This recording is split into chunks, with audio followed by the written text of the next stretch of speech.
Vous savez, il y a des personnes pour qui on n'a pas besoin de prier pour qu'elles réussissent. On n'a pas besoin de leur imposer les mains. Elles n'ont pas besoin de retrouver qui est le sorcier de sa famille et quelles sont les personnes qui les combattent dans le secret.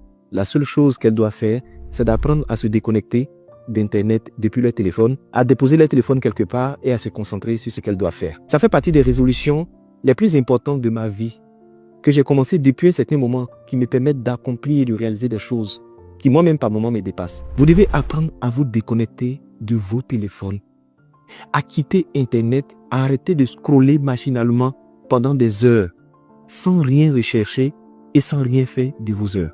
Je vous assure, parmi les résolutions que j'ai eu à prendre, c'est que je ne commence jamais ma journée en sautant sur mon téléphone. Jamais. Je ne me laisse pas réveiller brutalement de mon sommeil par des notifications. Quand je dois dormir, je mets ça en mode silencieux. Souvent même, je mets ça en mode avion parce que je dois me reposer. Je me repose. Vous savez, souvent on a l'impression de rater des choses. Ou bien on a l'impression de créer une certaine pression, une certaine urgence. Écoute, ce qui est dans ton téléphone là, c'est pas si urgent que ça.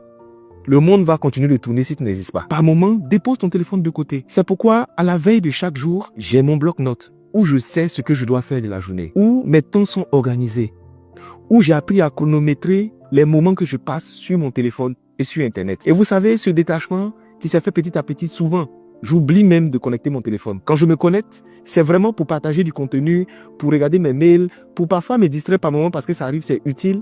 Mais il y a un temps qui est très limité. Il y a des gens qui se réveillent, qui peuvent passer 7 à 8 heures de temps sur le téléphone à scroller. Il y a des gens qui n'ont pas de données Internet, ils sont en panique. Comment est-ce qu'un objet que vous avez payé peut devenir votre patron? Sur le plan de l'énergie, c'est vous qui le chargez.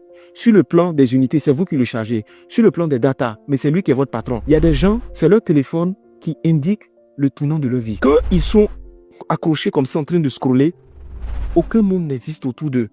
On parle beaucoup des addictions telles que la drogue, l'alcool, la pornographie, les paris sportifs. On ne parle pas assez de l'addiction liée au téléphone portable, à Internet. Il y a des gens, si tu veux les punir aujourd'hui, il faut les empêcher d'avoir un téléphone. Avant, on était obligé d'enfermer les enfants dans la maison. Tu ne sors pas et puis pleurer. Aujourd'hui, tu l'enfermes, il a son téléphone, tu n'as rien fait.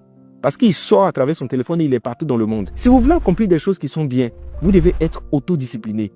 Et l'une des phases de cette autodiscipline, c'est de devenir maître de son temps et surtout maître de son téléphone. Ton téléphone ne peut pas t'inculquer une vie. Le téléphone que tu as, ça te met en retard. Le fait de scroller, quand tu sais que tu as des choses à faire, ça te met en retard.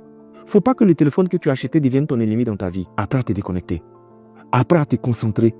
Apprends à avoir des phases au cours desquelles tu as 200% investi dans ce que tu fais. Et tu sais quoi? Internet a fait aujourd'hui qu'on a perdu la patience, qu'on a perdu l'art de la concentration.